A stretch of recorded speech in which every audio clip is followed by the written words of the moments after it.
এই ফেব্রুয়ারিতে রাজনীতিতে রেকর্ড ব্রেকিং পরিবর্তন। নাহিদ আসিফের পদত্যাগের পর কি ঘটতে যাচ্ছে? নতুন রাজনৈতিক বিপ্লবের ঘোষণা আসছে। এক হিরিকেই বাংলাদেশের রাজনৈতিক মাঠ উত্তাল হয়ে উঠতে চলেছে।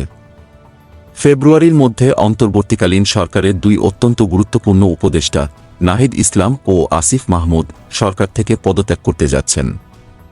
তারা কি দেশের রাজনীতির পট পরিবর্তন ঘটাতে চলেছেন? এরপরই শুরু হবে সবচেয়ে বড় ঘোষণা।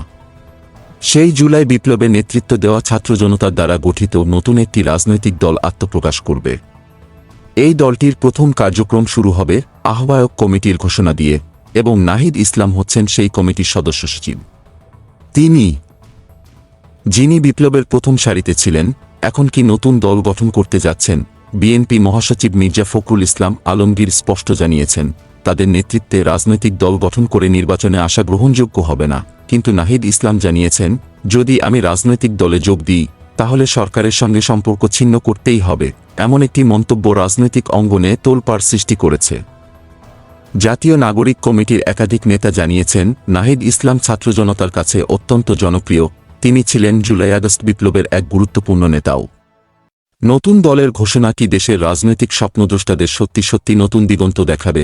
আরিফুল ইসলাম আদিব, জাতীয় নাগরিক কমিটির যুগ্ম আহ্বায়ক, বলেছেন, যারা গণঅভ্যুত্থানে নেতৃত্ব দিয়েছেন তারা সরকারের পদত্যাগ করে নতুন রাজনৈতিক উদ্যোগে নেতৃত্ব দেবেন। আদিব আরও জানিয়েছেন, বাঙালি কৃষক, শ্রমিক, ছাত্র জনতা অধীর আগ্রহে অপেক্ষা করছে, তারা প্রস্তুত।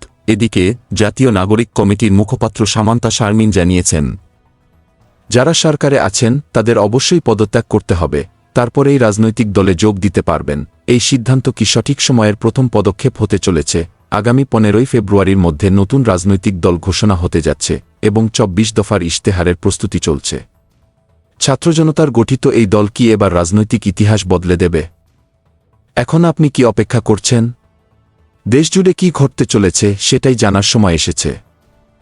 এই ছিল আজকের নিউজ। লাইক, কমেন্ট, সাবস্ক্রাইব করে পাশে থাকবেন। ধন্যবাদ।